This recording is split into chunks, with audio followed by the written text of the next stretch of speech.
Guru, can you see the? Yes, sir, it is visible. Oh no, I'm sorry. I have started showing my presentations. First, I'll be showing the anatomy. Sorry.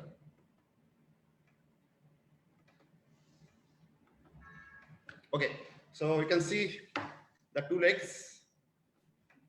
Sir, we can see. Okay, so. Sir, somebody is saying that your voice is not that much audible, but for us it's audible. Then it might be the internet connections for that particular person. That is also possible. Okay. So first, let us start with the anatomy. I'm just removing the skin and let me remove all the muscles. Let me start with the bone.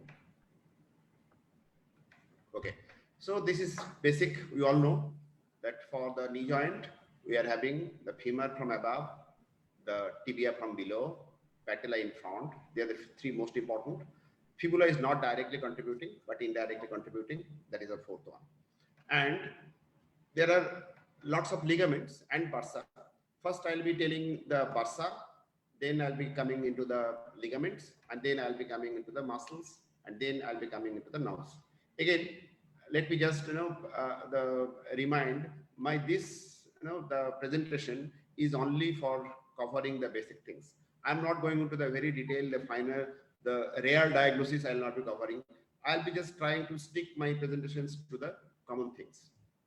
So first, after the bone, let us see what are the bursas. So bursas should be discussed. I'll be again coming after. I'll be talking about the muscles. So bursas, anteriorly there are few bursas. The suprapatellar bursa, this one is not really a independent separate bursa. This is the extension of the synovial sac, but this is also considered as a bursa. Another very important bursa is this one. This is your prepatellar bursa, and there are two other bursas in the just one in front of the patellar ligament and another is below. If you're looking from a little bit of posterior, so this is one bursa that is extension of the synovial sac. This is your prepatellar bursa. This is your intrapatellar, superficial intrapatellar bursa, and this is one deep intrapatellar bursa. So these bursas are from the anteriorly. You have to remember. I'll be coming to that when I'll be discussing about the causes. So the causes, again, normally we divide the causes into two types of diagnosis in making a cause of a pain. One is where is the pain generated? That means which anatomical structures is responsible for pain. And second is what is the pathophysiological conditions behind it. So for that, we need to know that bursa is one of the very common, many times we miss it, but the bursa is one of the very common. So what are the bursas in front? So these are the four important bursas from front. Now let us see the lateral.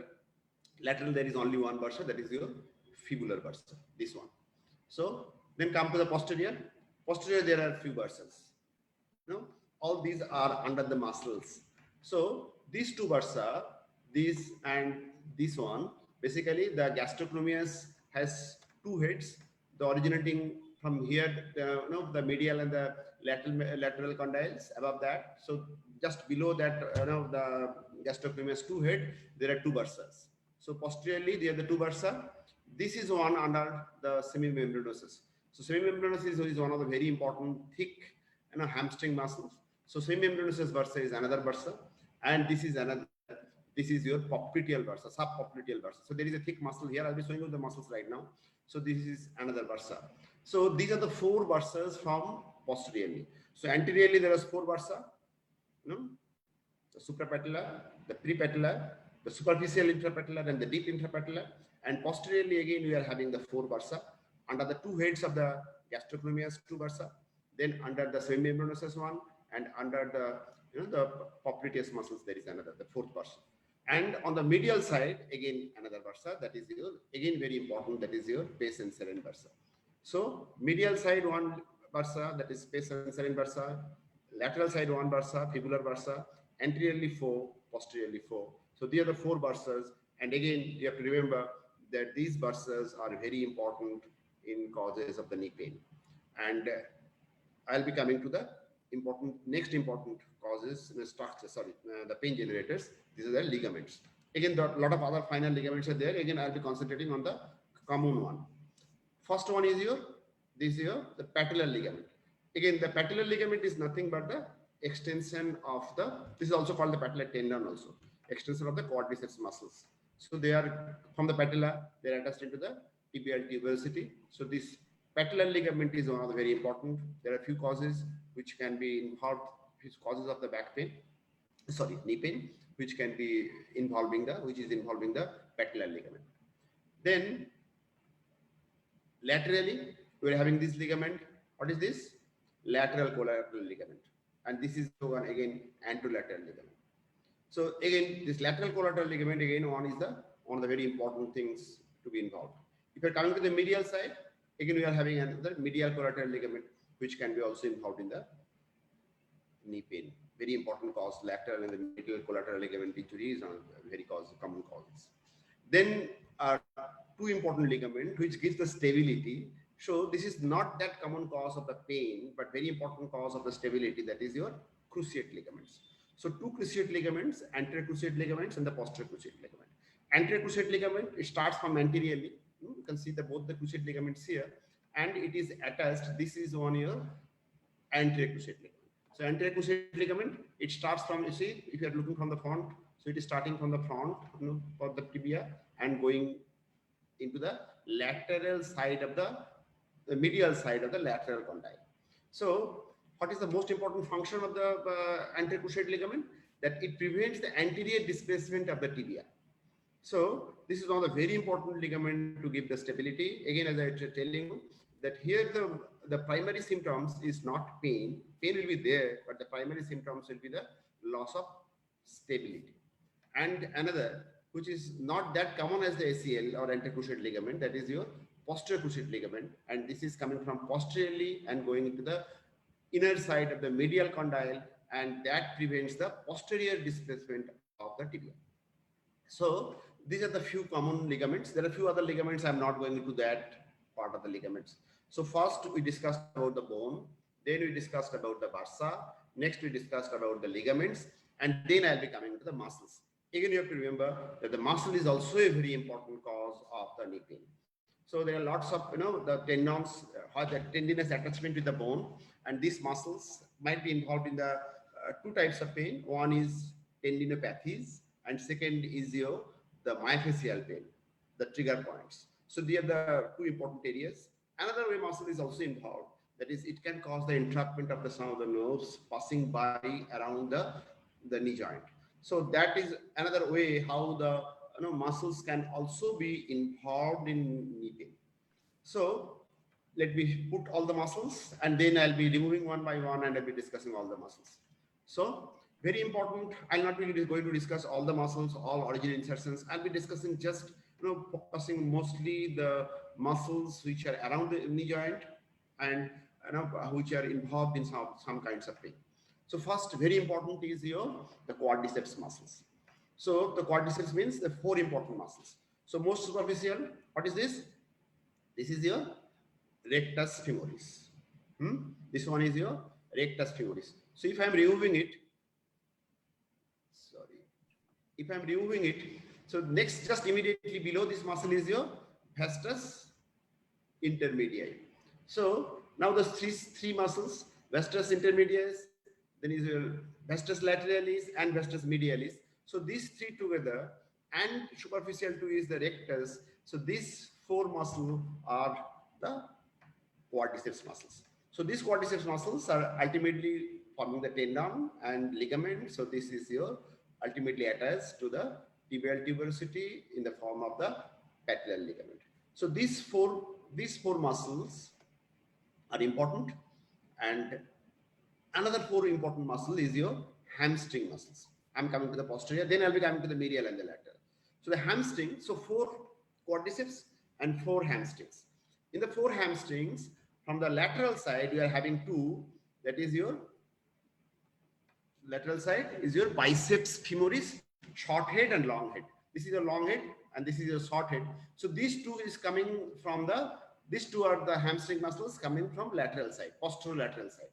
And the medial side, you are having another two muscles. Those are two membranosus, semimembranosus. The thicker one, deeper one is your semimembranosus. This is your semimembranosus. As I told you, below the semimembranosus, just below the semimembranosus, over the medial, the condyle, there is one bursa, semimembranosus bursa. That also can be responsible for the common causes of the pain, knee pain, posterior knee pain.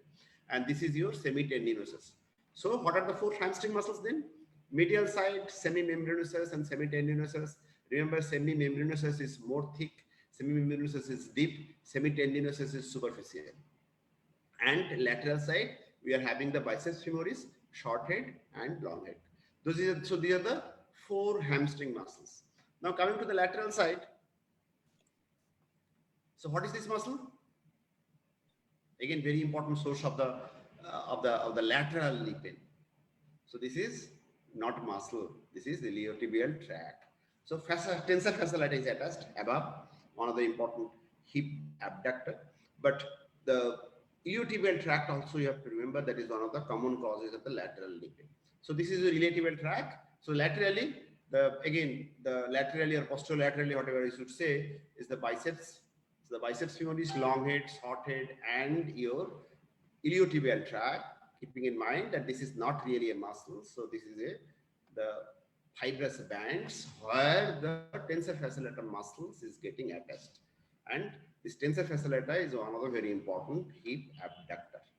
So this is your coming from the medial side, lateral side, and now coming to the medial side. Medial side again, you have to remember pes and cell.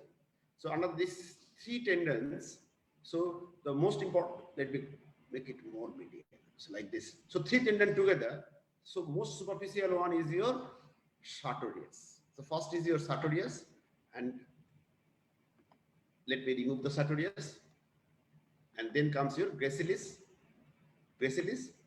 and then if I'm removing the gracilis, then comes is your the bursa and your semitendinosus. So these three tendons together, the sartorius, the gracilis, and the semitendinosus.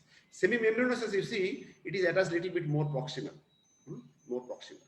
And as I already shown you, that if I am removing the semitendinosus and semimembranosus, so we will be able to see the posteriorly over this medial condyle, there is one bursa that is under the semimembranosus bursa.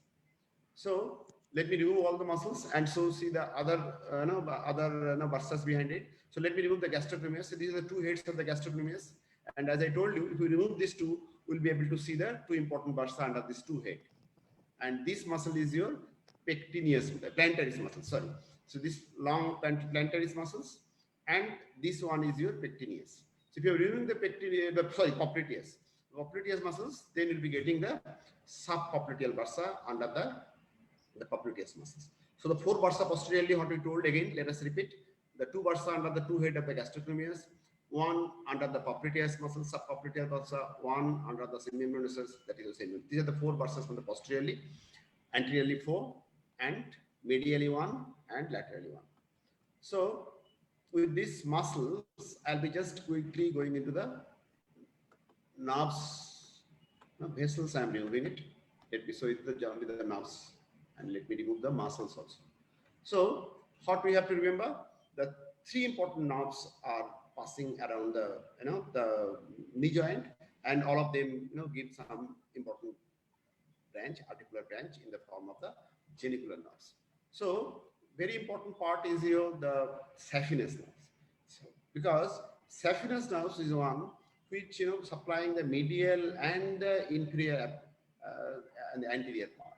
So particularly one important branch comes, which is not shown here, is your intrapatellar branch of the saphenous, and that is one of the very important causes of the medial as well as the lower anterior part of the knee joint. So the nerve supply is not just important to know how we are going to ablate it, but nerve supply is also important to understand that there are a few entrapment syndromes where the patients can present with knee pain. So these are the most common one is this one, that is your saphenous. And if you are going to the posterior and the posterolaterally, so the two divisions of the sciatic nerve, the tibial nerve, and is your common peroneal nerve. Common peroneal nerve, again, there is one important branch which can also present as the lateral sural cutaneous. This small, very tiny nerve, this one is your lateral sural cutaneous. So that can also cause the lateral knee pain, but again, that is very less common cause. Common peroneal nerve entrapment also can cause lateral knee pain, but again the most important area where the pain can be there because of the common peroneal nerve is your leg pain, the lateral anterolateral leg pain. Knee pain is not that very common, but what you have to remember that all these three important nerves, that means your tibial, the common peroneal, as well as the saphenous nerves, gives the the articular branches, and particularly the saphenous nerve entrapment is not uncommon, I should say, and that can cause the medial and the anterior knee pain. So keeping this thing in the mind, I'll be just again quickly recapitulating with my PowerPoint presentations. I'll be recapitulating whatever the muscles I have shown, whatever the ligaments I have shown, whatever the bursas I have shown. Nerve entrapment is not that common, but what you have to remember always to know about all the knee pain is the muscles, because as I told, the tendinopathies are one of the very important causes of the different kinds of knee pain. So let me take a few minutes to start with my presentations. I'm just deleting, making it off, stopping sharing this one, and I'll go with my presentations now.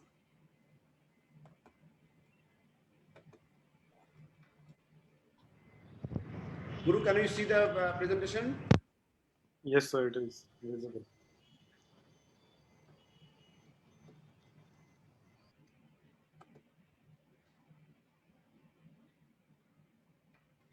Full screen is now there?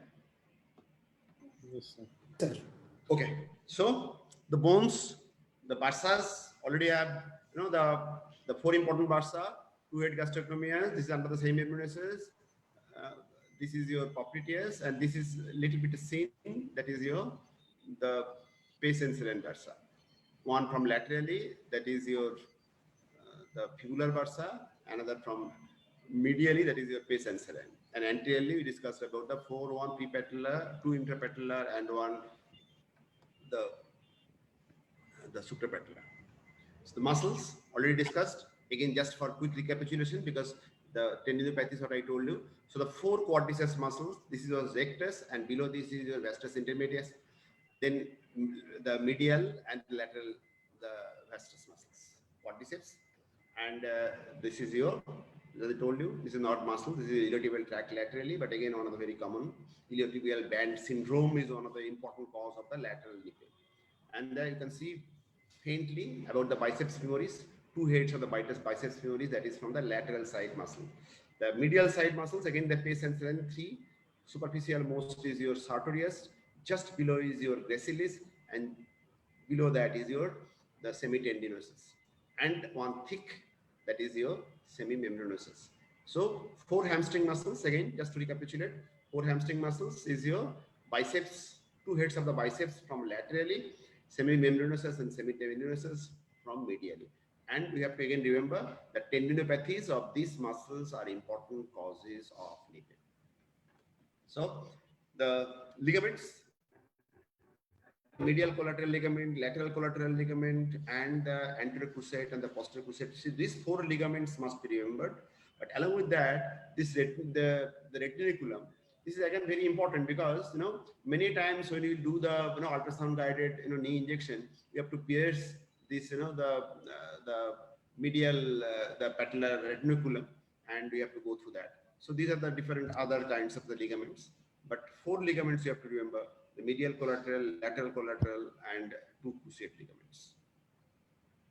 So these all already have seen that. Just again for the recapitulations, you can see from anteriorly, the anterior cruciate ligament. This is one of the most important ligament, which is giving the stability. And you can see the posterior cruciate ligament a little bit. From posterior side, you can see the posterior cruciate ligament nicely. And now let us start the evaluation. So before evaluation, what we told, that these are the basic steps of the evaluation.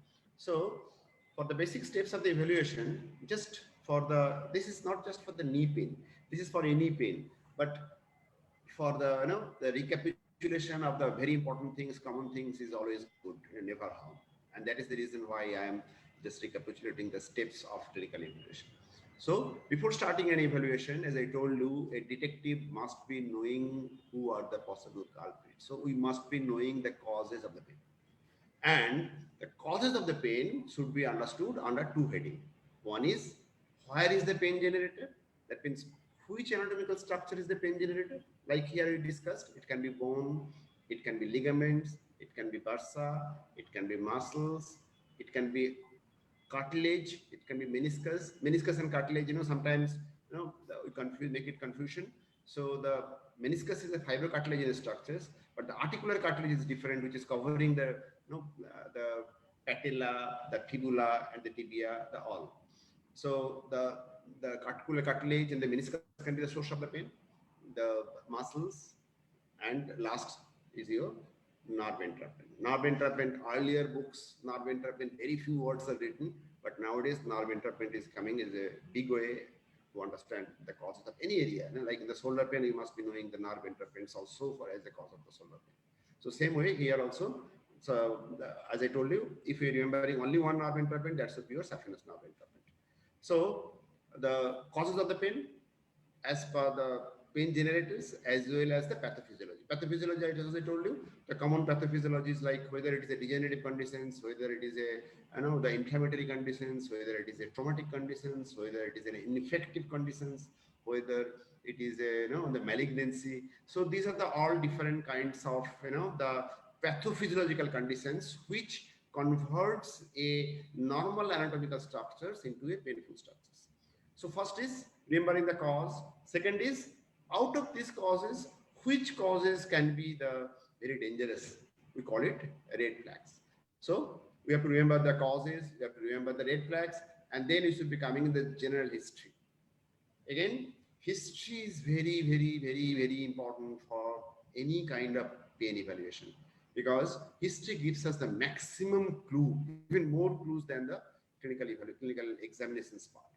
And this history part, again, divided into, I'm coming to that. Just let us see the main areas. Then your special history. Special history means when you are discussing about the headache. Yes, moment, and we were very happy कि ऐसे गाने पे that ऐसे moments बन रहे हैं. गाने का मतलब ही moment है.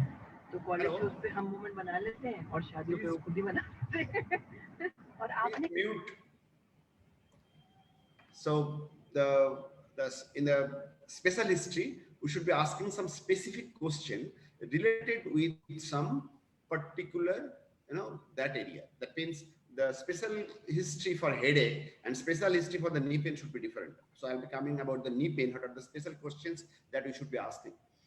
Then comes clinical examinations. Clinical examination steps are again same for everywhere. First is your general examinations or general survey. That means apart from the knee, we should be quickly examining the whole of the the body, starting from the anemia, cyanosis, pulse, respiration, temperature. So all those things. Then should be coming to that particular area. So that should be starting with the inspection, the palpation, range of movement, neurological examinations, and special clinical tests. So these are the 6 important steps which are important, which are common for all kind of different kinds of pain syndromes, but we should not be missing any steps, and we should be trying to follow these steps. General examinations, so general survey, inspection, palpation, range of movement, neurological exam, and special clinical tests. So here also we'll be trying to follow these steps. In general history, again, the few of the steps that also need to be followed. First is your chief complaint. Chief complaint here obviously should be your knee pain, but sometimes some other complaints which are very important must be noted. Like suppose somebody is telling that, okay, I am losing the balance. Sometimes they're talking about the motor weakness. So this would be very important complaint, and it might be added. But obviously, when you're examining a patient of the pain, most of the times it is the chief complaint. Then comes the history of present illness. Again, history of present illness is very, very important. Treatment history, family history, occupational history, personal history, and psychological assessment. Psychological assessment can make any kind of pain. It can be a primary cause, or it can make the pain worse. It can worsen the pain with the psychological involvement. In history of present illness, again, what was the components? I'll be just keeping with them because it is common. I'll not be going into detail of all those things. I'm just mentioning the steps. So history of the quantity or severity. Quantity that can be again measured by the unidimensional scale, means the visual analog scale, numeric rating scale. Here we all are assessing how much a pain is hurting physically. Next important kind of assessment of the pain is means intensity of the pain is your multi-dimensional pain scale, which assesses not just the physical, also assesses the psychological component, how much cognitive functions is deranged. So all these by the multidimensional pain scale. Example is your the McGill's pain questionnaire. Then very important aspect is very important also for the knee pain as well. I'll be coming to that point later on. Is the assessment of the quality or the nature of the pain. The quality of the nature of the pain, like pain can be neuropathic, pain can be nociceptive. So if we know that this pain is neuropathic, then we should be thinking that can be the radiculopathy referred to the knee possibility. It can be entrapment neuropathy. So by assessing the character of the pain, we might be having some idea about what kind of pain it is, whether it is a nociceptive pain, whether it is a neuropathic pain, like all those kind of pain.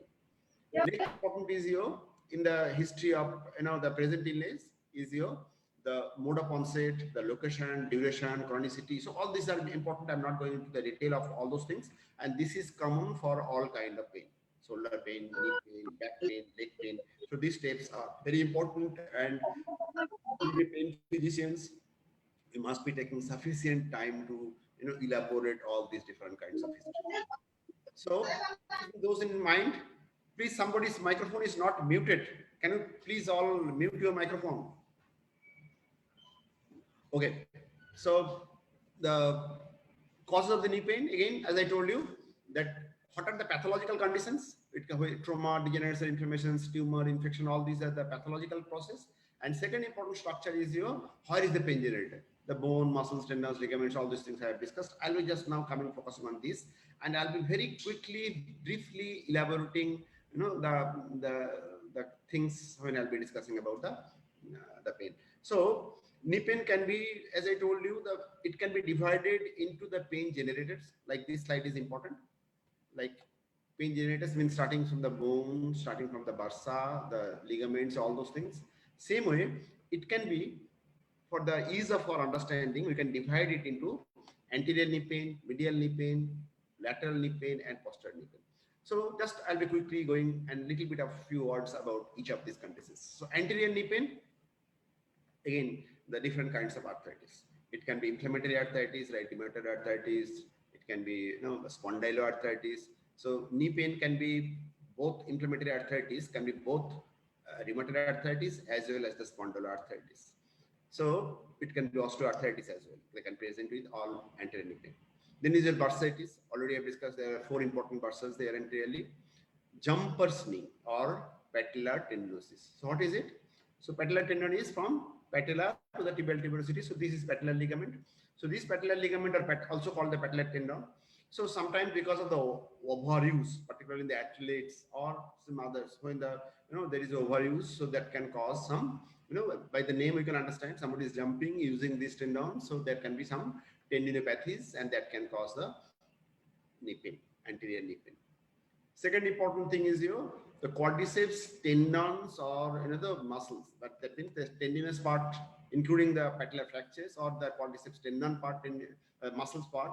If there is any rupture, if there is any tendinopathies, or if there is any injuries, that is also a important cause of the anterior knee pain. Then comes is okay, I missed the Osgood-Schlatter disease. Osgood-Schlatter disease is where this patellar tendons and ligament is attached to the tibial tuberosity. So again, this is basically kind of the overuse. So what can happen? There can be some inflammatory reactions there, and there can be some calcifications there. It can be sometimes diagnosed with the X-ray. Sometimes it is diagnosed by your the ultrasound. But very important clinical findings is your local tenderness. Local tenderness where the patellar ligament or the tendons are getting inserted over the tibial tuberosity. So arthritis means all kind of arthritis. Spondyloarthritis, rheumatoid arthritis, osteoarthritis, bursitis, jumper's knee or patellar tendinosis, Osgood-Schlatter disease, quadriceps muscles or tendon injury, patellofemoral pain syndrome. Again, many times we call it, but again, this is a very vague. So the diagnosis is vague. Mostly this is by exclusion. That means if you are having the anterior knee pain, and you have excluded that there is no arthritis, there is no bursitis, there is no this other kind of thing, then comes the patellofemoral pain syndrome. So patellofemoral pain syndrome, what exactly is the pathology or the etiology? So again, it is not clearly known. There is no uniformity in it. And when we are excluding the other kind of the pathologies, mostly this is because of the the malalignment, because of the some of the the muscle pain. So this is coming in this kind of patellofemoral pain syndrome. Mostly the correction of the alignment and the correction of the some of these muscles that can be treated. Mostly this is treated by the the physical medicine people, the patellofemoral pain syndrome. Chondromalacia patellis, again, we have all heard the term, but still you might be having some diagnosis, the problem. Chondromalacia patellis, as we can understand, that this is something related with the cartilage. Which cartilage? The patellar cartilage. The undersurface of the patella, there is a cartilage, the articular cartilage, and the articular cartilage, the disease of that articular cartilage is called the chondromalacia patellis. So it can be something where all other cartilages in the body, that means the chondromalacia might be only in the the patella, or it can be in the other kind of the cartilage inside the body, and that can cause. And sometimes it can be not just confined to that, and sometimes it can be related with some injury to the that patellar cartilage, and that can cause also the chondromalacia patellis. Chondromalacia patellis means the cartilaginous problem of this patellis. Then comes plica syndrome, not very common, but plica syndrome is again one of the terms which you should be later on also will be discussing. So the plica syndrome means, the plica is basically, if we know that there is synovial membranes. So this synovial membrane is covering, it is because it's a knee joint is a big joint, and this synovial membrane is getting stretched and getting folded. Like when we are extending the knee joint, this synovial membrane is folded, and when we are the flexing the knee, this synovial membrane is getting stretched. So this normal stretching and the folding is a feature of a normal synovial membrane. But what happens in the plica syndrome? So these synovial membranes are getting folded, and it is not easily or clearly stretched when the knee is being flexed. So this is nothing but plica syndrome. So plica syndrome, how the patient presents? They present with a pain in the anteriorly or anterior medially. So the plica is there laterally also, but the medial plica is more common. So the plica syndrome most commonly presents with the medial knee pain, anterior and the medial knee pain. Then it can be your articular cartilage injury. It can be the meniscal injury, can anterior or the lateral. I have mentioned it in the medial knee pain. And the nerve entrapments, bone tumor, nerve entrapment already I mentioned. So, Malkonda. Please make all of your microphone mute. So the bone tumors and the nerve entrapment. In the nerve entrapment, you have to remember the saphenous nerve. Coming to the medial knee pain, again the medial compartment osteoarthritis or medial compartment arthritis, as I told you, inflammatory arthritis. Pacemaker bursitis, already mentioned. The medially there is one bursa, that is your pacemaker bursa. The medial meniscal injury, the L3-4 radicular pain. This is again very important. That the medial side is mostly by the L3, partly by the. So you have to remember the dermatomal value of the knee pain. That is your L3 and L4. So medial and the inferior part. That means if you are taking this picture, so this part is mostly by the L3, and this part is mostly by the L4. The upper and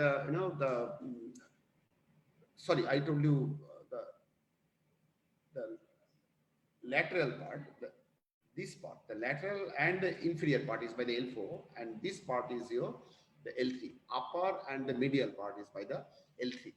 So L3 and L4 both are important for the anterior knee pain, as well as L3 is more important for the medial knee pain. So many times, even in my practice, I have seen that the patients presented, I give this example of many. I don't know whether that doctor, one of the doctor from Bangladesh, was there. So he came with his relatives, the young, around 27, 28 years old, presented with a medial knee pain. So on examinations, we could find nothing. You could find anything, and on history, we could guess that this can be a neuropathic pain, and then ultimately it came to be your L3 radiculopathy. The patient was having the L2-3 disc prolapse and presented with the knee pain, and the presenting symptoms was knee pain, and diagnosis was L3 radiculopathy because of L2-3 disc prolapse. So you have to remember that not the whole of the dermatome need to be painful in radicular pain or radiculopathy. That means the part of that dermatome value might be sometimes the painful area. So the knee pain is one of the area where it can be coming from the spine itself. I'll be coming to the posterior knee pain, where the referred knee pain is most commonly in the posteriorly, but anterior and the medial also very important area for the L3 and the L4 radicular pain. L3 and L4 radicular pain. So now the other things is your medial collateral ligament injury, the sartorial tendinosis, as I told you, the sartorius muscle is this one, the sartorius. So the tendinopathies of this sartorial muscle, the saphenous nerve entrapment, the medial tibial stress fracture, the plica syndrome can be anterior as well as the medial and bone tumors. Then come the posterior knee pain, not that very common, but some important things you have to remember. It can be bursitis. Already I have mentioned there are 4 bursa posteriorly. So this bursitis, the Baker cyst. Baker cyst is nothing but it's a synovial cyst when it is protruded posteriorly. That is your Baker cyst. And more importantly for the posterior knee pain is your referred pain. That means the facet joint. So facet joint pain can be referred into the posterior knee. The sacroiliac joint pain, the myofascial pain, the sacral radicular pain is less common. Particularly if you are remembering the sacral nerve root, in the posterior part of the leg. In the posterior part of the leg, from heel and a little bit in that area is your S2. Then posterior part of the leg is your S3. The knee is basically S3 and a little bit of S4. S4 is mostly the thigh and the buttock, and the buttock is mostly by the S4, and around the anus is your S5 and coccyx 1. That means the S3 radicular pain can be presented with, it might be any tumor, it might be any the osteophytes which might be impinging the S3 nerve root. So it can be sometimes some cyst which can be impinging the S3 root and can cause the sacral S3 radiculopathy presented in the posterior. Again, but these are the very less common. I'm not going to the more common posterior knee pain. You have to remember is your referred pain. So if I'm asking what is the commonest cause of the posterior knee pain, it should be the referred pain. A referred pain coming from the facet joint and the sacroiliac joint. These two are the commonest cause of the posterior knee pain. But again, some of the nerve entrapment, the semimembranosus tendinopathy, because as we mentioned, the posteriorly amongst the hamstring muscles, semimembranous is one of the bulky muscles. So tendinopathies of these muscles can cause your the posterior knee pain, and rare causes is your the tumors. Coming to the lateral knee pain, again the lateral compartment osteoarthritis, lateral compartment spondyloarthritis, it can cause the lateral knee pain. Iliotibial band syndrome is one of the common cause. Many times we miss it, so you must not be missing it. Iliotibial band syndrome. The lateral collateral ligament injury is again one of the very important cause. The lateral knee arthritis, as I already mentioned. The biceps femoris tendinopathies. As I told you, the medially 2 tendons, the hamstring muscles, is your semimembranosus, semitendinosus. Laterally 2 tendons, that is your 2 heads of the biceps femoris. So the biceps femoris tendinopathy can produce present with a lateral knee pain. Then the proximal tibiopular joint arthrosis, the peroneal or the lateral supracutaneous nerve entrapment. As I already mentioned, this is the rarest possibility, but you have to keep in your mind. And fibular bursitis. In the lateral side, there is only one bursa, that is the fibular bursa. So this is in short, the list of causes of the knee pain that we have to keep in our mind when we are starting our clinical evaluation. There is a very long list. So the osteoarthritis is one of the common causes, the commonest causes, but list is a very, very big list. And some of these causes are not uncommon. So now I'll be going into the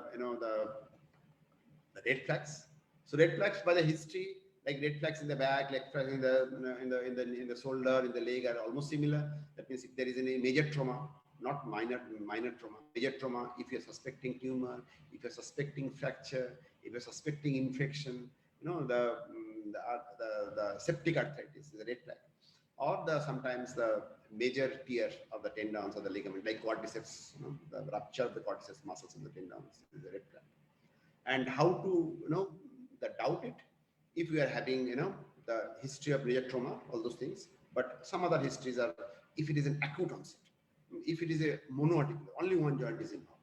If there is sudden swelling, silent swelling which is increasing, if there is a mass on the X-ray, or if there is a cortical break. So these are the few important things by clinical examinations, by the history. We should be doubting about the red flags. And always remember, whenever we are doubting red flags, always we have to take the opinion of an orthopedic surgeons, our colleagues, and we should be a team where we might be thinking of taking care of the pain, but the red flags should be treated by along with the orthopedic surgeons. They should be the primary physician. So now general history, already I have discussed it, the list, the steps, and in that already I discussed that the history of present illness is the most important part. I'll be going straight into the specialist, or the special terms used in the knee pain history. One of the terms is gelling. What is gelling? Gelling means stiffness. But for knee, it is very peculiar term we use, gelling. Gelling means it's like a gel. It is not flexed very quickly. It is not extended very quickly. It takes time for extension and flexion. That is called gelling, as if it is gel, and the movement is not that free. So stiffness. Gelling means stiffness. But gelling term is very particularly used for the knee pain, knee stiffness. Knee stiffness is your equivalent to gelling means knee stiffness. So there is locking. Locking means you cannot fold it, or you cannot extend it or flex it. That is your locking. And this locking is, commonest is your meniscal tear. But there can be pseudo locking. So what is locking and pseudo locking? So true locking means you cannot, flex and extend. Pseudo locking means with some effort you can still you can do the extensions and the flexions. And what are the causes?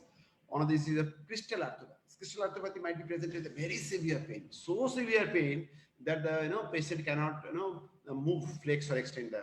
So this is a kind of pseudo locking. This is not a true locking, but because of the pain, severe pain, the patient cannot do the so it looks like a locked knee. Plica syndrome, as I told you. So plica was the folded, the folds of synovium. So they are also, so when they are stretching the synovium by flexing the knee in presence of the plica syndrome, so there might be a pseudo locking. Or if there is a loose body inside the joint, in the articular, so that's what can happen. It can prevent in the movement, flexion extension. So that causes the pseudo locking. So locking is by meniscal tear, pseudo locking by very severe pain, excruciating pain, plica syndrome, and the loose body. Then comes here the popping. Popping term is again the peculiar term used for the knee pain. So knee pathology, sorry. So here pain is not that very important, but here important is your give away feelings. Popping means particularly the ACL injury. The patient is telling that I cannot stand, something's like giving away, or another particular term is used, false. My knee is getting false. I cannot keep force on it. I cannot keep a balance on it. So the particular term what is used here, popping. Popping means give away sensations. And another is, we all know it, is your crepitus. Crepitus means, so there is some crackling sounds, particularly when they are folding or when they are flexing the knee and extending the knee, there might be some crepitus sounds. So these are some special histories. Even if the patient is not asking him, you have to give the leading questions, whether there is gelling, whether there is a locking, whether pseudo locking, popping, and the crepitus. So these are amongst the specialist. And then we are coming to the examinations, clinical examinations part. Clinical examinations, what are the steps? Inspection, general examination surveys. I have that is the quick examinations. I skipped that. So after the general examinations, we should be coming into the inspection, palpation, range of movement, neurological examinations, and special clinical test. So inspection, what do we need to see? We need to see the gait, how the patient is walking, and whether it's normal. Antalgic gait is very common. What is antalgic gait? Antalgic gait means patient cannot keep time on that. Normally when you're walking, we are giving the equal time on both the leg. But if one leg is more painful or severe painful, then what will happen? He'll putting less time on that leg. So that is quickly taking off the load and putting on the other side. That is your antalgic gait. Antalgic gait can be anything. Even if there is a boil under your sole, that can be causing the antalgic gait. So there are a few other gaits. One of the gait is your very important is your Trendelenburg gait. Trendelenburg gait, what happens?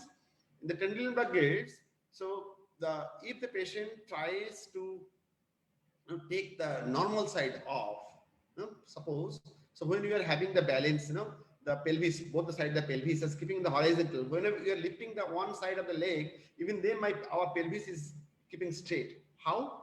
So when you are putting off one leg from the ground, so other sound, let me show you on the, this skeleton. I have keep this skeleton this for this purpose only. Sir, your video is not on. So if this is our skeleton, so whenever suppose patient is lifting this leg, so the body weight is now transferred wholly to this. So what will be the natural condition of the pelvis? This pelvis will be tilting, falling on this side because this leg is off the ground, not supporting the pelvis.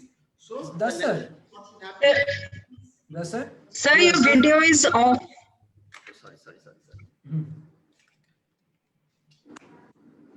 Sorry. Video is not off. Is it off? Oh, sorry. Extremely sorry. So Okay. can you see now? Yes, sir, we can see. You can hear me also? Yes, sir. Yes. Okay. So what is Trendelenburg gait? Normally when you are walking, so our pelvis is in the horizontal. So how? Even if we are suppose we are putting off this leg out of the ground, even then what happens? This pelvis is in the horizontal. How? Because the other side abductor muscles will be contracting. So these abductor muscles will be contracting and lifting the pelvis.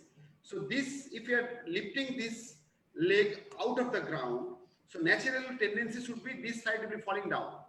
So this falling down will be prevented. This will be lifted by contracting these abductor muscles. They will be contracting and to be lifting. So now, if these abductor muscles, the strongest abductor is the gluteus medius. So if there is a gluteus medius weakness and that is supplied by the L5, so in L5 radiculopathy, the gait might be the Trendelenburg gaits. That means what will happen? Now this side pelvis will be falling down.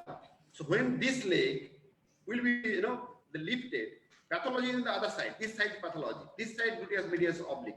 So if we are lifting the leg on the normal side, then what will happen? So normal side cannot support. So this side will be falling down. Why? Because this side abductor muscles cannot contract.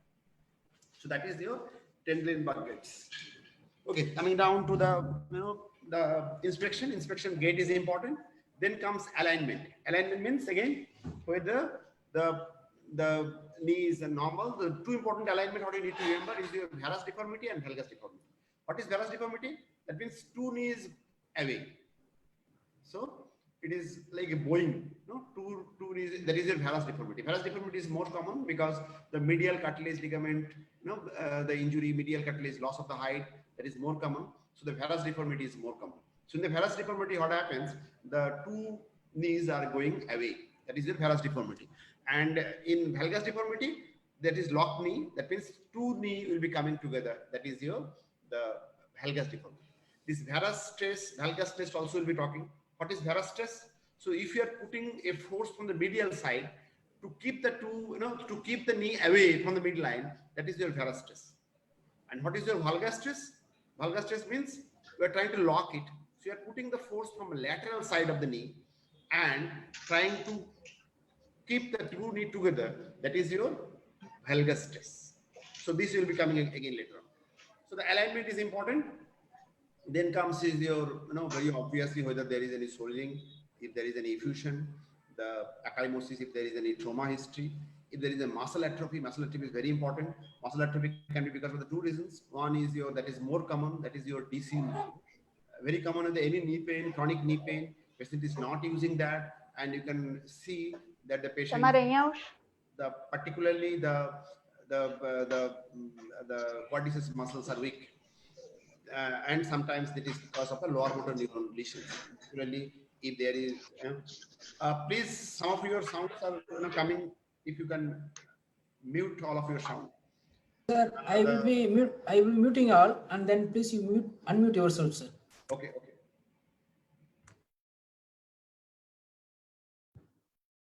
Sir, please unmute yourself. So what I was discussing, muscle. Okay, so muscle atrophy can be because of the diffuse atrophy, that is more common. Knee pain is there, chronic knee pain, so they are not using it. So ultimately, it is like the diffuse atrophy, or it can be secondary to the nerve entrapment. It can be secondary to the radiculopathy. There can be the muscle atrophy. Skin changes, if there is any scar, if there is any rashes, sometimes there is the CRPS skin changes are also very important. So the inspection, very important is your gait and alignment. Varus and valgus deformities, swelling, ecchymosis, muscle atrophy, skin changes. These are the headings for the inspection.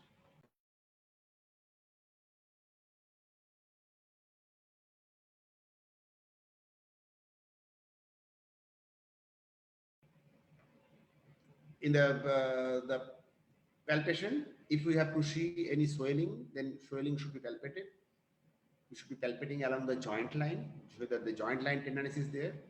You have to palpate the bursas to see, depending on which kind of knee pain is there, whether it is an anterior knee pain, whether it is a medial lateral or the posterior knee pain. Should be trying to identify the bursas. You have to remember the locations of the bursa, and you have to palpate accordingly. You have to palpate the ligaments to see whether the ligament is the source of the pain. You have to palpate the all individual tendons. That's why we are focused all the muscles around the knee. So 4 anterior quadriceps, 4 posterior, 2 medial, 2 lateral. So these muscles also should be remembered, and we have to take care of those muscles if there is any tendinopathies. Palpation is very, very important tool to have a proper diagnosis. If you're talking about the locations of the pain, the palpation gives the maximum clue in making our diagnosis. And also the nerves, particularly the nerve entrapment. If we are palpating the nerves, and we can see that if there is any the similar kind of pain being elicited by palpation of the nerves. Then come the range of movement, whether there is any fixed deformity, flexion deformity or extension deformity, whether the normal range of the movement is 130, flexion is 135 to 150 degree, extension might be 0 or little bit, and internal and external rotation on either side around 30 degrees is your internal and external rotations. So these are the 4 movements around the knee joint. Most important is the flexion. Then comes your neurological examinations. Full neurological examinations starting from the cranial nerve is not that important, but other things like all the sensory test, the motor test, the reflexes. Like if there is a the knee joint absent. What are the root values for that? Is the L34, L234. So if there is any L34 radiculopathy, so there might be the knee joint might be sluggish or absent. So that might be the helpful in making a diagnosis. Similarly, you have to see the muscle powers, you have to see the areas of any numbness. So this is how it will be helping us in making diagnosis. So neurological examinations is very important in examining any part. I'll be coming to the neurological examinations again since after some slides. So inspection, palpation, range of movement, neurological examinations, and now we are coming to some of the special tests. After I complete the special test, I'll be showing you the same special test on the volunteers also. So first let me describe the special test, and then I'll be showing the special test on volunteer. So the special test for specific diagnoses. So they are the important diagnoses for which the special tests are there. Number 1 is your iliotibial band syndrome. So iliotibial band, what is important? The tensor fascia lata muscle is getting attached to the iliotibial band, and with the help of it, it is one of the very strong. The abductor. So there is one test called the Ober's test, which is very important for the both tensor fascia lata and iliotibial tract. So in the iliotibial band syndrome, so this Ober test is important. But the same Ober test can also be done for the other abductors. So if you do understand what is the principle of this, why and how this Ober test is useful, then you will be able to remember these things very nicely. So if you are looking about this, Ober test is basically the hip joint test, but in association with the tensor fascia lata and iliotibial tract, it also useful in the knee as well, because iliotibial band, as I told you, is one of the common causes of the lateral knee pain. So the Ober test, what we are doing, we are testing for the hip abductors. Hip abductors, the as I told, the gluteus medius, the tensor fascia lata, and gluteus minimus and gluteus maximus in certain positions. So these are the few hip abductors. So out of them, the if we are keeping the both the both the hip and the knee extended. So this picture is not a very nice picture. So here what you need to remember is your both hip and knee are extended straight, and in these positions the very important abductor is your tensor fascia lata along with the iliotibial. Iliotibial tract is attached here in the lateral side. So what is happening if there is a myofascial pain syndrome, or if there is tensor pain syndrome, if you're stretching the muscle and the iliotibial band. So how to stretch this muscle and iliotibial band? By adduction of the hip. So if you are doing the adduction of the hip, that means if you are crossing this leg in the extended position over the midline, then this tensor fascial muscles along with the iliotibial band will be stressed. And if this is a painful muscle and this band is painful, then we cannot adduct it. So if you are trying to adduct the hip, so keeping the knee and the hip extended, then these muscles in the band will be stressed. So what exactly, keeping this in mind, what exactly is the Ober test for the tensor fascia lata and iliotibial band? So you have to keep it flexed and you have to lift it. If you are lifting it, that means abducting it, and then you allow the passive, allow the fall. So if you are allowing this to fall towards the ground, it will not be able to fall it nicely. So the patient will be painful, and these muscles will be in spasm, tight, and you will not be able to, it will not be going towards the midline, or it will not be crossing the midline, and there will be pain elicited along with the tensor fascia lata and iliotibial band. So this is the Ober test. And the same Ober test can be done for the gluteus medius. Gluteus medius, what do you need to do? You have to keep the hip extended and the knee flexed. Then this is for the gluteus medius. And if you are keeping the hip 90-degree flexed and the knee extended, then this becomes the Ober test for the gluteus maximus. So that means the same Ober test, by keeping the hip and knee flexion or extended, we can make it in an Ober test for the different. But if you are coming back concentrating on the knee, then you have to remember that these two are not for the knee examination. This Ober test, keeping it straight, is for both hip and knee. And then we can identify whether there is any myofascial pain or it's a painful tensor fascia lata and iliotibial band. So this is one of the important special tests. Now come to the medial and the lateral collateral ligament. So medial and lateral collateral ligament is done by the varus stress test or valgus stress test. So what is varus stress test? If we are putting force, this is medial side, this is lateral side. If you are putting force on this medial side of this, and if you are another hand you are putting here, another hand you are putting here like this. So you are putting force from, so this is your varus stress test. So you are putting one hand on the medial side, another hand in the lateral side of the lateral malleolus, and you are putting force from inside, and you are stretching the lateral collateral ligament. So this varus stress test is for the lateral collateral ligament injury. And opposite, so this is the lateral side. So this one, we are putting the lateral side force and putting another hand medial side of the leg, and we are trying to keep the joint towards the midline. So you are putting the valgus stress, and your medial collateral ligament injury will be painful. So that is your the varus or valgus stress test. Then comes your the test for the nerve entrapment.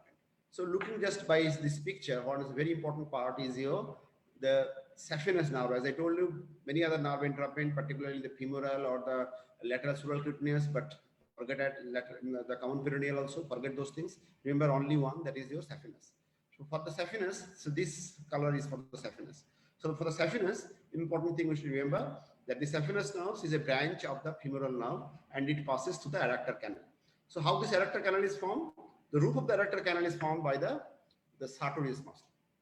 So medial side, we are having the vastus medialis, and the roof, the proximal side of the floor is by adductor longus and magnus. So more proximal is your adductor. So if you are looking at the adductor muscles, so adductor muscle starts from the pectineus, then is the adductor brevis, then is the adductor longus, and then is your adductor magnus.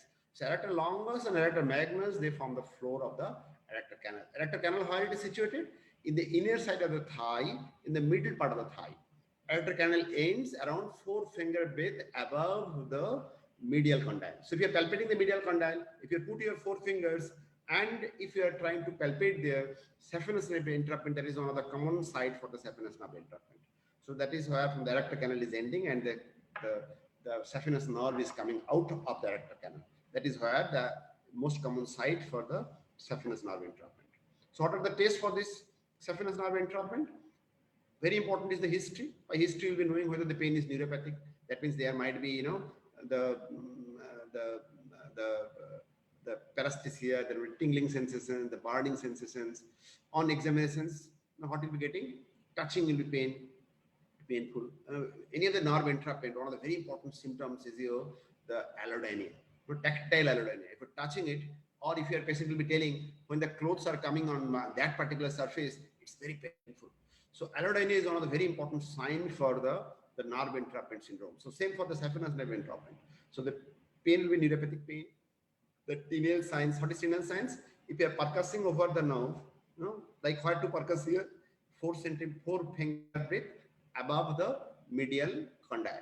So you palpate, do the percussions there, that is tinel signs, or sometimes if you are traced there, you might be getting the symptoms reproduced. That means basically painful and the pain along the distribution of that particular saphenous nerves. So this is the test for the nerve entrapment, particularly for the saphenous nerve. Then very important is there are a lot of patellar tests. We have to remember one thing, that the knee joint, there are 2 important components. One is your patellofemoral component, another is your tibiofemoral component. The tibiofemoral component again the medial and the lateral component.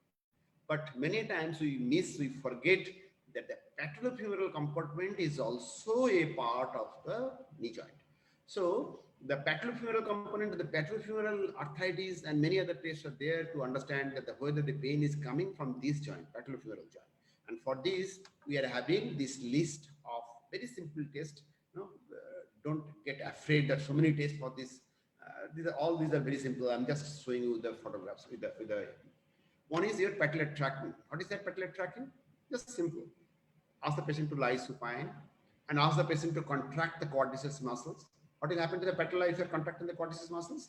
The patella will be drawn upwards, proximally. And you just press the hand over it. Whether that means you're tracking, the patella is moving up and you are keeping a track over that. You're putting your hand there and you feel how the patella is moving up.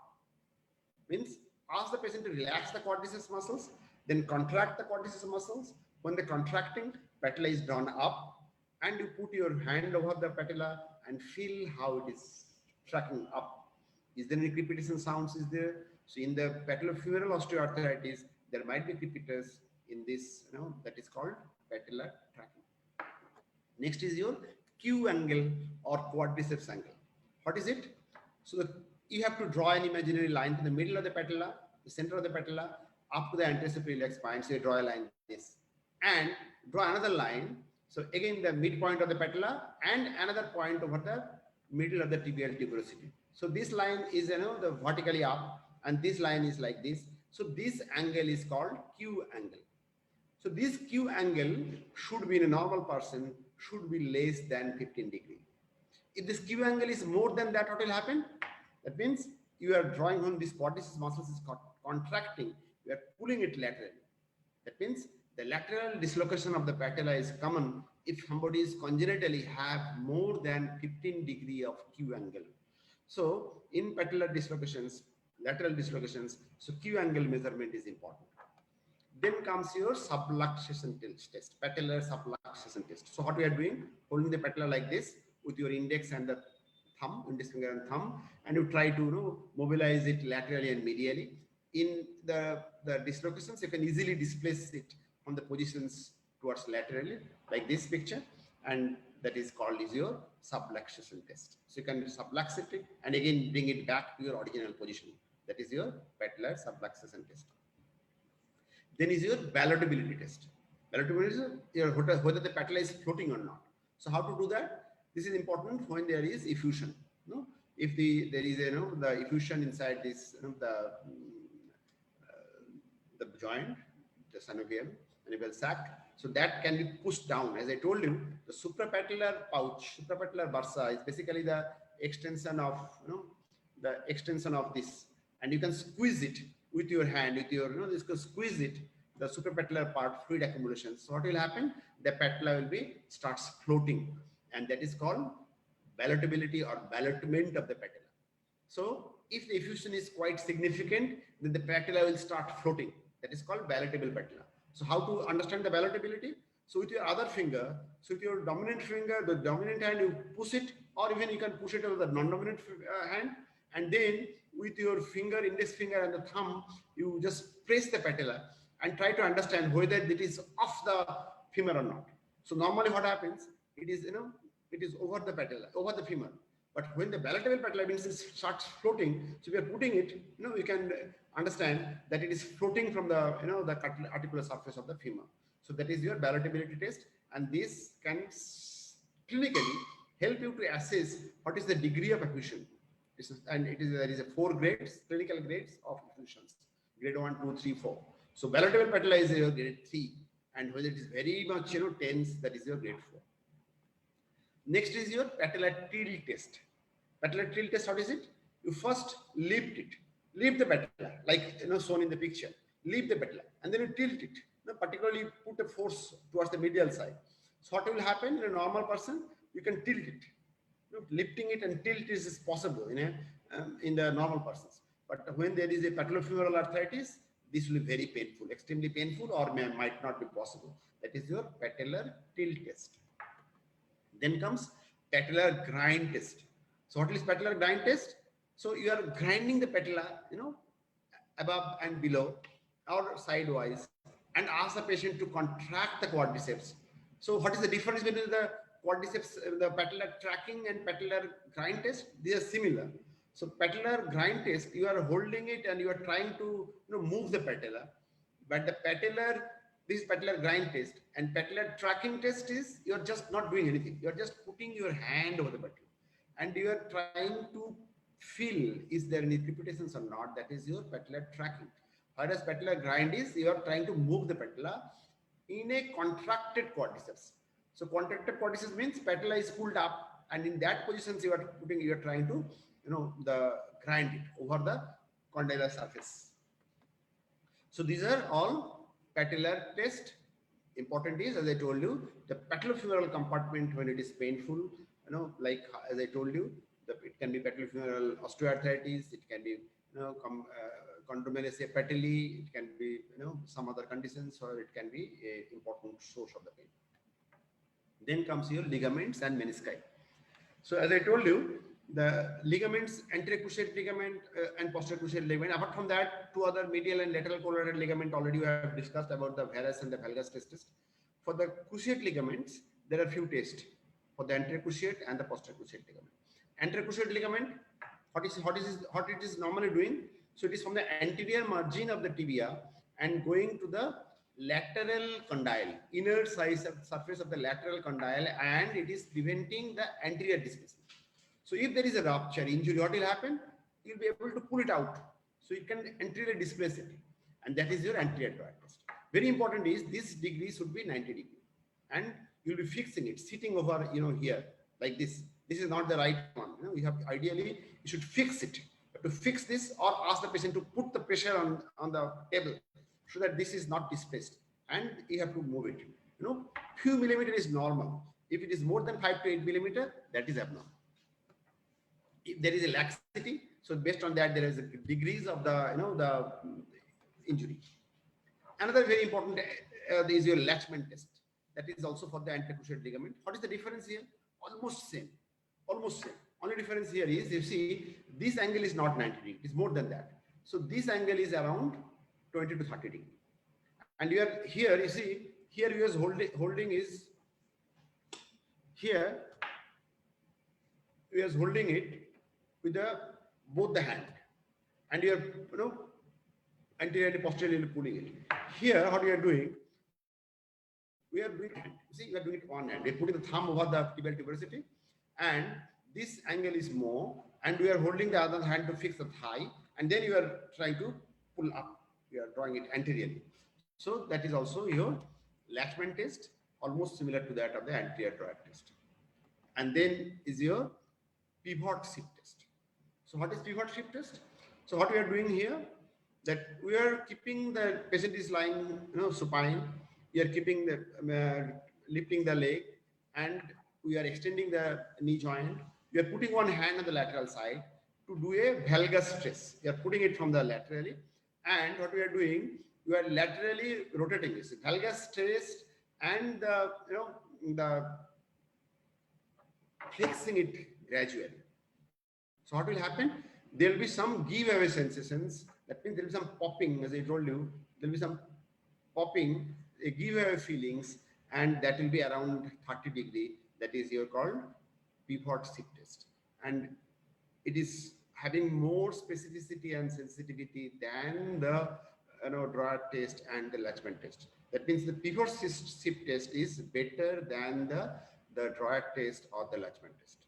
So what we are doing, we are keeping the knee extended, we are lifting it, keeping the knee extended around 45 degrees, we are lifting it, and then you are putting it from the laterally, that means valgus stress, and then you are flexing the knee from extended to flexion up to around 30 degrees. There will be something giveaway sensations. Patient will be telling, okay, as if my knee joint is opening up. So that sensations, that giveaway feelings should be, with a clunk feelings, some feelings and giveaway sensations that should come around 30 degrees of flexion from extended position. So that is your pivot shift test, and that is more specific. That is, that is much better test than your anterior droit test or Latchman test. Then comes the posterior cruciate ligament. Posterior cruciate ligament, again, the posterior droit test. Posterior droit test and anterior droit test is almost similar. So posterior droit test, what we are doing, we are pulling it in this direction, that is your anterior droit test. And posterior droit test is posteriorly. So you can remember the posterior cruciate ligament. It is from the posterior end of the tibia and on the inner side of the medial condyle. So what it does, it prevents the posterior displacement of the tibia. So if you are pushing it, normal person, you cannot force it down. But when the ligament is injured, you can do it. And for that, this is your posterior droit test. Next is important is the PCL sag test. So what is PCL sag test? You have to do nothing. You just keep your the hip 90 degree and knee 90 degree and just release this hand. And what will happen? This will be falling down. Why falling down? Because this ligament is the tear. You can see the tear is here. So it is no longer able to hold it. So it will be falling down. So what will happen? There will be coming a depression. So these depressions will be coming and it will be falling down. So this is your posterior cruciate ligament sag test. And this is again very important. That is the quadriceps active test or active droit test. So what we are doing, this is exactly in continuation with the sag test. So the sag test, what was there? That this part was falling down. This part was falling down because this injury. So it's falling down and you can see this depression. But when you are asking to contract the quadriceps muscles, it will be lifting. And now this depression will not be there. This depression will be full. So this is your quadriceps active test. That means PCL sag test, it was down. There was a depression just below the patella. So that depression will be corrected by lifting up. How? By pulling up effect of the the quadriceps. So it will be pulling through the patellar ligament, pulling up, pulling anteriorly, and that depression will be corrected. That is the active droit test, or also called the quadriceps active test.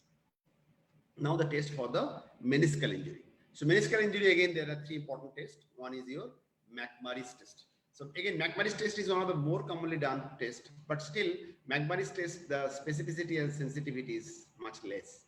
So what we are doing by the McMurray's test? So we are patient again is lying supine, and you are looking, we are lifting the leg, and you are doing the two things together. One is your valgus test and the rotation, external rotations, the valgus test and the external rotations. That is for the medial meniscal injury. So valgus test, and in that positions you are trying to flex it a little bit. So valgus test, external rotation, and a little bit of flexions. So that is produce pain over the medial side. That is your for the medial meniscal injury. And opposite. That means you are putting a varus test and you are doing an internal rotation and you are doing a little bit of flexion there, and that is for the McManus test for the lateral meniscus. The patient should be feeling pain on the lateral side. So that is your McManus test. Again, telling that the McManus test is having the less sensitivity and specificity. Applies grind test, patient should be lying prone, and your knee should be at hip extended and knee at 90 degree. At that, you can do a compression and rotation, and you are doing the distraction and rotation. So compression and rotation is for the meniscal injury, medial and lateral. Whereas one thing I forgot to mention, that as I told you, the anterior cruciate ligament injury is more common than the posterior cruciate ligament. The same way, the medial meniscal injury is more common than the lateral. Why? Because medial meniscus is more fixed, lateral meniscus is more mobile, and that's why the injury is less common with the lateral meniscus. So anyway, so this Applies grind test, so McManus test, Applies grind test is you're pushing it and rotating it medially and laterally. That is your Applies compression test, grind test. And same test can be repeated by distracting and rotating. That can be done for the ligament injury, and that is called the Applies grind test, the distraction variety. So it can be compression variety or the distraction variety. And the another, this is much more specific.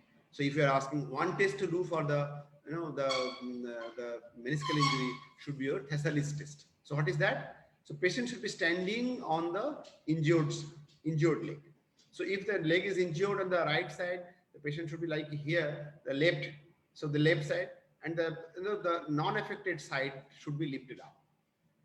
Okay. And because it is painful, so examiner should be supporting the hand, and with that it should be medially and laterally rotated. That means patient should be internal and the rotations. How much degree of rotation is possible? As I discussed, the medial and lateral around 30 degree on the either side. So it should be rotated on the either side, and the pain will be reproduced. So based on that, you can have the diagnosis of the meniscal injury. Again, keeping in mind that the Thessalis test is much more specific and sensitive for the meniscal injury. So these are all the different clinical tests. Again, keeping in mind that these are the the list: anterior knee pain, medial knee pain, lateral knee pain, posterior knee pain. Also try to remember the pain generators can be in the muscle, can be in the bursa, can be in the ligaments, can be in the articular cartilage, can be in the meniscus, can be in the tendons, can be the nerve entrapment, can be the nerve roots. So all these are the possibilities for that, and based on that, you have to keep in mind that what can be the possible causes, and based on that, you have to do our clinical examinations. So now, just in 1 or 2 minutes, so I'll be showing you on the volunteer all the different tests I'll be showing you, and before that, I'll be stop sharing and I'll be holding the camera on the volunteers, and I'll be showing the test, and then I'll be I'll be asking to start the question answer sessions. So just quickly give me some a little bit of time.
So by this time, if there is any doubts, we can have a discussion.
Hello, Guru.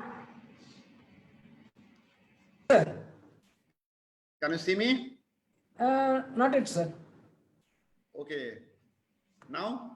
Yes, sir. Now we can see the volunteer. So I'll be showing you on the volunteer. Okay, And sir. so I'll be just showing the special test, not the other one, because Okay. the other tests are almost like the care survey, the neurological examinations, everything is common everywhere. I'll be just showing the special test. So as I told you, the special test. So we divided into the different types of special test. So we started. I'll be just going to remember the list of the special test. I'm just taking the help of my just a minute.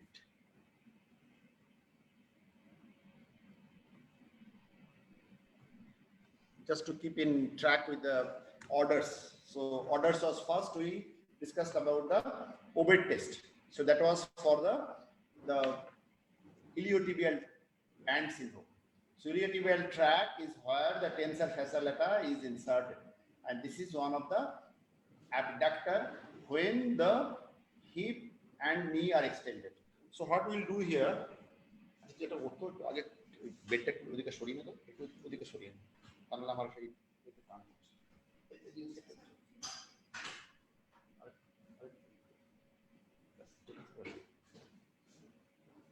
so here the patient should be on the lateral side. So what we'll do, patient is on the lateral side. Ideally, patient should be coming towards the edge. Why at the edge? So at these positions, so this knee might be keeping. So this, what we are doing, we are keeping it, the hip extended, the knee extended, and at that positions, we are just allowing it to fall. It should be falling, crossing the midline, and even if we are coming here, it should be crossing the midline in a normal position, normal patient. So the Ober test, what is it? So if you are trying to leave it, so it will not be falling. It will not be falling where? Because this is painful. Why this is painful? Because when you are doing this is your abductors. So when you are doing the adduction, these muscles and this iliotibial tract is getting stressed, and stretching that is going to produce pain. So that is your Ober test. So Ober test, as I told you, that it can be modified a little bit. The modification means if you are flexing the knee, keeping it extended, so the same when it's doing it, that is for the gluteus medius, and when we are doing it like this, extending the knee and making the hip flex, and if you are doing that, that is your gluteus maximus. So the Ober test mostly for these three reasons, but here for in conjunction with the knee, it is important for the iliotibial band syndrome. But at the same time, you have to remember iliotibial band, we will be getting the local tenderness over the iliotibial band. Iliotibial band, we have to palpate it and you have to elicit the tenderness for that. The next important will be your coming here for the patella. For the before that patella, we also mentioned about the collateral. So, as we mentioned, what is your varus deformity? If the two knees are separated like this, if you like this is your varus deformity. And what is valgus deformity? If the two knees closed and these are separated, that is your valgus deformity. So, what is the varus stress? Varus stress means putting it force from here inside and putting another here. So, this is your varus stress. So, varus stress is important when the lateral collateral ligament injury is there. So, this is your varus stress. And what is your valgus stress? Opposite. That means if you are putting it here on this side and you are trying to make it a valgus deformity, that is for the medial collateral ligament injury. That is for the valgus testis. Then we are coming into the different kinds of the patellar. Nerve entrapment, already nothing, no special clinical test. So what is important is particularly the saphenous. So you palpate the medial epicondyle, so medial condyle, and you just put 4 fingers. So here is the end of the adductor canal. So if you are putting it just here, so you'll be able to push over the saphenous, or you can do the Tinel test, like you are doing the Parkinson's patient might be having the pain in this area. So next is your patellar. Patellar, as we mentioned, one is your patellar tracking. What is patellar tracking? So ask the patient to contract. you see the quadriceps muscles are contracted. What you have to do, you put a hand here, ask the patient to contract, and you feel that the patella is moving up, and whether this moving up is smooth or there is any crepitations. So if there is a patellofemoral osteoarthritis, then you might be getting crepitations there. Okay. Another very important thing for the patella, what I have not mentioned here, how to palpate the patellar undersurface. So patellar undersurface, particularly in the chondromalacia patellae or even in the patellofemoral osteoarthritis, the patellar undersurface might be painful. So what you do, you push it medially, palpate the undersurface and see whether there is any tenderness there. Push it laterally, palpate the undersurface and see whether this is painful. So this is also some patellar test. Then is your Q angle. What is Q angle? This is the anterior iliac spine. This is the mid position of the patella. So draw a line like this. One line is like this, and another line is your tibial diversity. Put a line like this. So this angle, Q angle, it should be your less than 15 degree. If it is more than that, when the quadriceps contract, so the natural tendency that this will be pulling up, and there will be lateral dislocation of the patella. Then comes is the subluxation test. So what is subluxation test? You hold it and try to push it out, and then you see whether it is subluxed or not. So if it is subluxed, you will be able to displace the patella from its positions. Then comes your ballotment. Ballotment means you are pushing like squeezing. Squeezing this fascia of the patellar fascia, and you are just pushing all the fluid down, and then with this you are trying to tap it. So if the patella is floating, you will be able to see that the patella is floating, and you will be able to float. Here this is normal, so you are not going to see this in the ballotment. But this is how you should be squeezing it, and with your hand to the index, and you just tap over it and try to understand whether there is any ballotment or not. Then come the tilt test. What is tilt test? You first lift the patella. So lift the patella and then push it medially and laterally. So this tilt test, that means you are tilting it. So this tilting will be painful in the patellofemoral distance, any disease in the patellofemoral compartment. Then comes is your grind test. Grind test is what?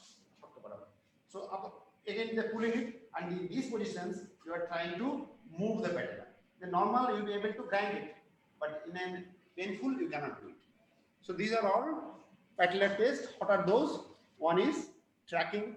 Tracking means you are putting a hand, ask the contract, see how the patella is moving. This is one. Next comes the Q angle. Then comes the subluxation test. Then comes the ballotment test. Then comes the patellar grinding test and patellar tilt test. Tilt test means you are lifting and then. Apart from that, another was to palpate the undersurface of the patella to see whether there is any tenderness or not. So these are all tests for the patella.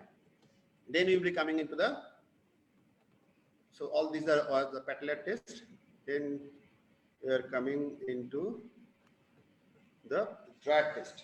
So the drag test, so this angle will be 90 degree, and you will be sitting over here, and then you are lifting up, you are pulling it. So you see here some amount of is okay.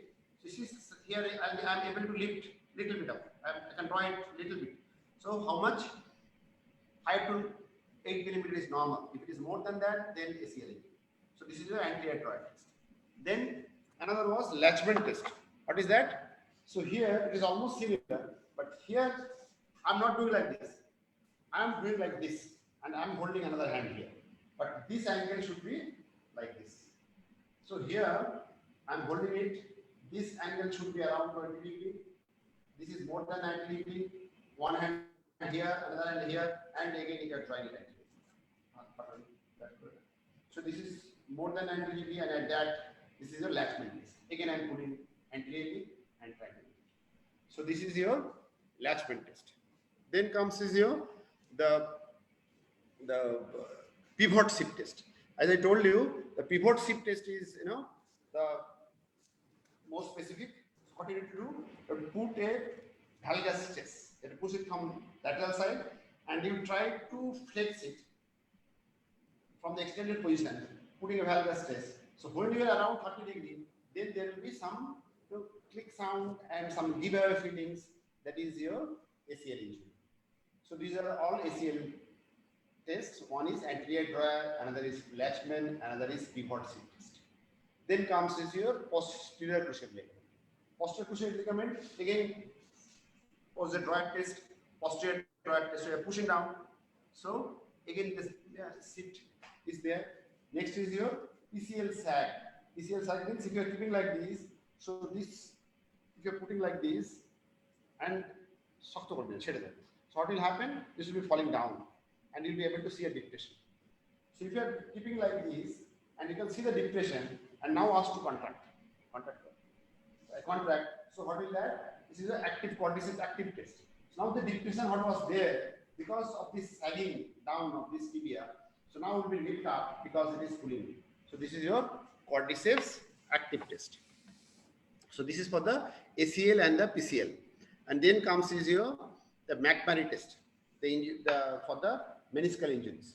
So for the McMurray test, what you need to do is for the medial meniscus, you have to push a varus and external rotation, and then you just try to move it a little bit, putting a valgus test and external rotations. You are trying to do it. This is for the medial meniscus, and opposite the varus test, internal rotations, and you are trying to move like this, and this is so this is all your McMurray test.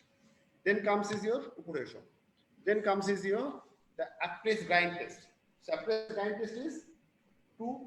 One is your compression, so you're pushing it and then rotating it. This is your up-press grind test, compression variety.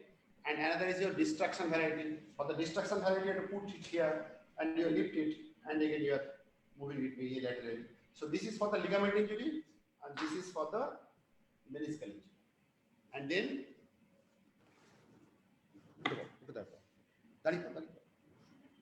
hey,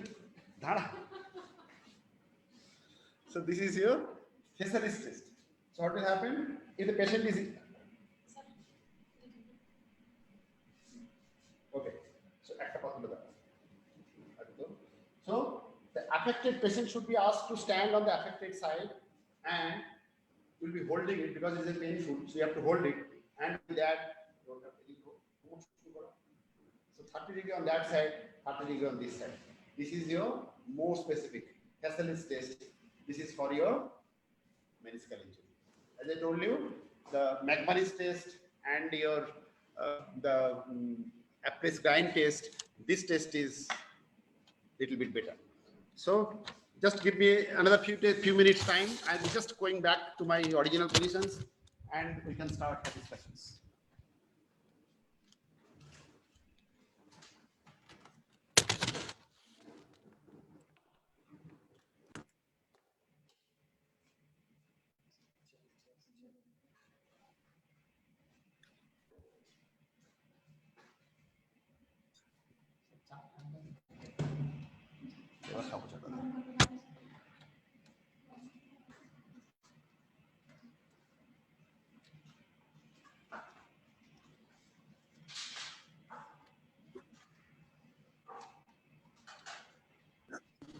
Sir, there are some questions on investigations. So are we going for investigations now? This is investigations we are not going to cover already. Almost. Okay. So if there is any questions regarding the clinical test, because today we are trying to cover the clinical examinations. So clinical examinations is important to understand, the diagnosis. So we are trying to make the clinical diagnosis, and we can have the questions. Okay. What I'll be doing basically, I'll be before if you have any question answers, we can go ahead with the question answers. But with that, I'll be just repeating the common causes and little bit of features before we are summing up, before we are ending up. But before that, any question answers regarding the clinical methods. So the first question there was regarding the crepitus. So is there any condition other than crepitus can we feel for it? Okay, so the crepitus, there are types of crepitus. So one is your crepitus, another is your fine crepitus. So the fine crepitus is mostly for the physiological, normal. It can be in the normal conditions as well. But the cross crepitus is a feature of the degenerated conditions. So degenerated conditions means any kind of degeneration. So like if you're talking about that is a pure osteoarthritis, or if you're talking about the the crepitus can be felt also in the later stage of the rheumatoid arthritis, spondyloarthritis. So basically it's a feature of the degeneration process. So many of these degeneration process initially starts with the inflammations and later on the degeneration process starts.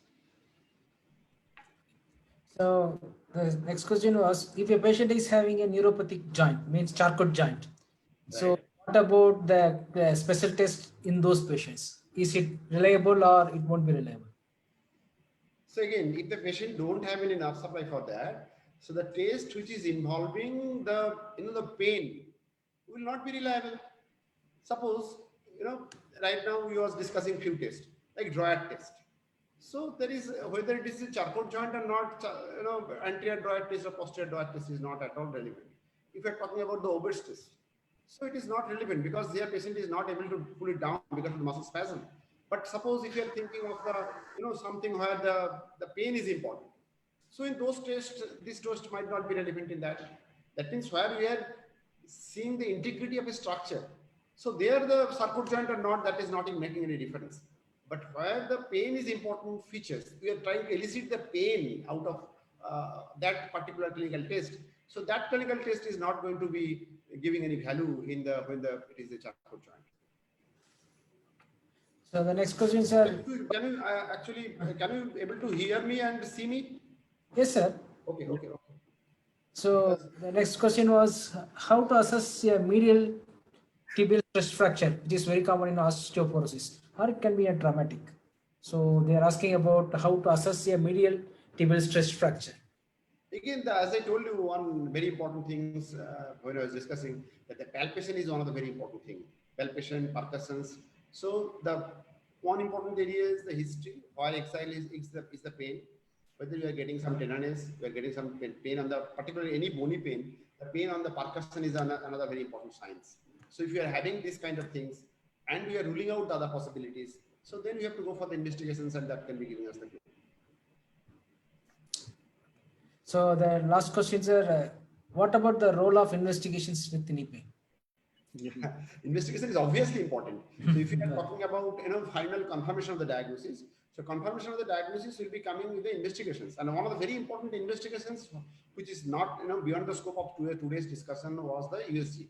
In fact, USG is one of the important instrument in the clinical examinations itself. We are putting the USG there and we are making the diagnosis on the spot on the table. So ultrasonography is one. So investigations can be broadly divided into two. One is your laboratory investigations, another is your image. Laboratory investigations means to understand what is the pathological process. That means we have to go for some of the inflammatory markers. We have to go for the the total count to see any infective etiologies. So this is one kind of investigations. Another kind of investigation is to identify the exact structures. That means which structures has lost its anatomical normal anatomy. So that means image can be your simple things, X-ray. But even nowadays, even than the X-ray, ultrasonography is much more obvious, much more common. So before doing an X-ray, most of the times we are doing an ultrasonography. So ultrasonography, X-ray, the ligaments, particularly the ligaments which are deeper ligaments, like your anterior cruciate ligament, posterior cruciate ligament, MRI is definitely of very important values. But the superficial ligaments, like the lateral medial collateral ligaments, and the other tendon injuries, tendinopathies, there the ultrasonography is better than the MRI. But why? Because ultrasonography you can do a dynamic scanning. You can that is not possible for the MRI. So they are the advantage and the disadvantage of the ultrasonography. But ultrasonography is a part and parcel of the very most important kind of investigation that we must do it before completing our diagnosis.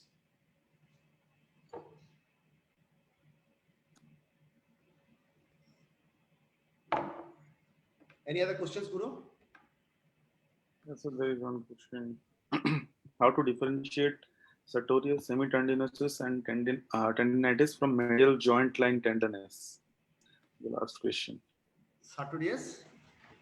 How to differentiate sartorius, semitendinosus, tendinitis from medial joint line tenderness? One of the very important areas will be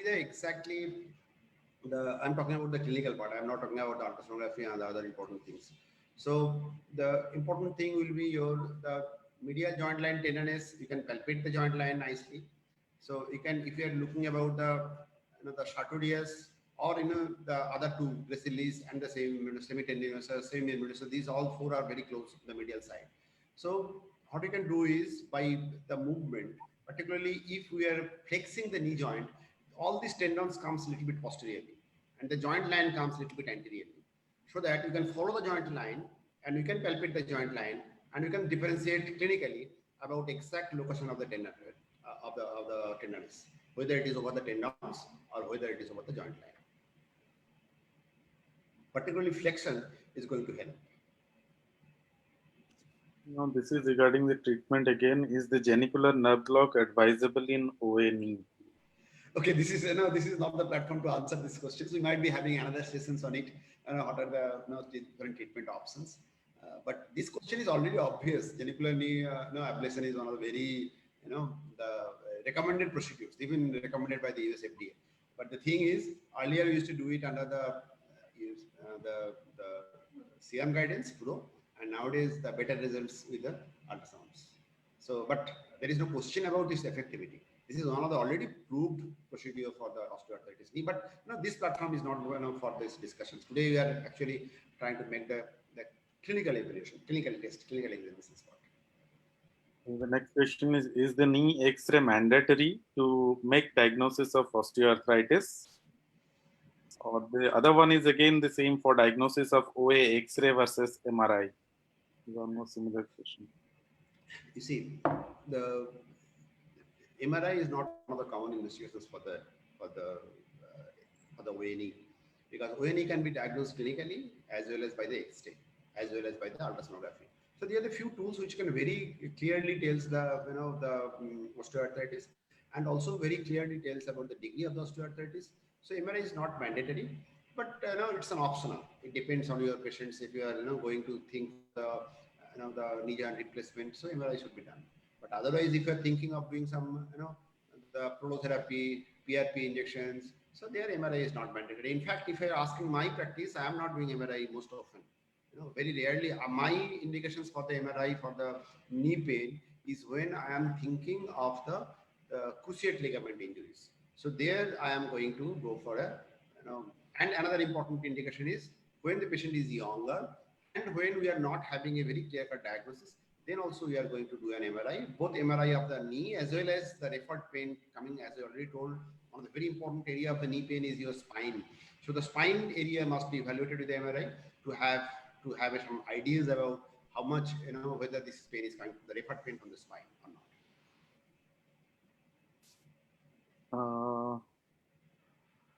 Can you please once again answer the test in neuropathic joints? Already, sir, you have answered. He has lost connection, so you want to know again the neuropathic joints. What the test to be done in neuropathic joints? Neuropathic joint means exactly the sarcoid joint and neuropathic joint is a different one.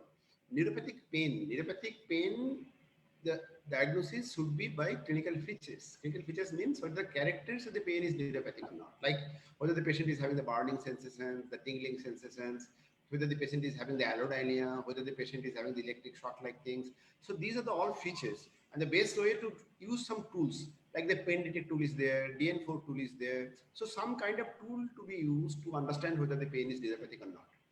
And the other clinical test is your tinel signs. You tap over the nerve, you palpate over there, elicit the paresthesia, elicit the hyperalgesia, elicit the allodynia. So these are the ways by which you should be knowing whether this is a neuropathic pain or not. So neuropathic pain in the knee pain can be because of the few reasons. One of the reasons is your entrapment neuropathy. Second important reason might be radiculopathy. And third important reason is any chronic pain like chronic osteoarthritis or something else, the neuropathic component is also added.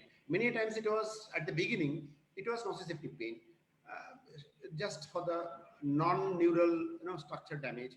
But gradually over the period of the time, like any other chronic pain, so their features of the neuropathic pain might be added. And based on that, we have to choose our treatment. And very important thing is history. That will be telling you whether the pain is neuropathic or not. Next is there any clinical test which can help us to diagnose that the knee pain is referred pain from spine? So it is by exactly no special test for the knee. So it is the combination of the special test for the knee as well as the special test for spine, for the radicular pain. That means suppose if you are excluding the other possibilities, I am giving you the example of that young lady around 25, 26. So what we did was we couldn't find anything on the knee, and on the examinations of the spine, we could find that the possibility of the radicular pain is there, and then finally the confirmation was done by the MRI. That means you have to rule out the possibilities of the other possibilities. You have to think some subtle features of the the radicular pain or the root pain should be there, and the combination of the both should be giving you the idea whether this is a intrinsic knee pain, knee pathology causing the pain, or it is an extrinsic coming outside from the knee joint. So this is almost Okay, thank you very much. It is almost 2 hours since we have started. So knee pain is a very big chapter, lot of causes, and we should be remembering all those causes structure wise as well as the pathophysiology wise, and appropriate clinical investigations should be done, clinical tests should be done, and final confirmation should be coming with the properly chosen investigations. One of the very important investigation, part and parcel of the clinical examinations is your ultrasonography, and sometimes routine X-ray is also done. So with that, we can come to the proper diagnosis, and we can plan our long-term management. So thank you, Dr. Guru. Thank you, Dr. Shobhan, for moderating the sessions nicely. And we can, we know that every Saturday we are having the Darodia Live programs where we are choosing many topics, we are choosing the cases, we are taking the interview of the senior pain physicians. So all these, to have some ideas about the encouraging our juniors to choose this field of the pain management. So if you have any questions, if you have any doubts, you can write me directly, or you can write many of our senior fellows.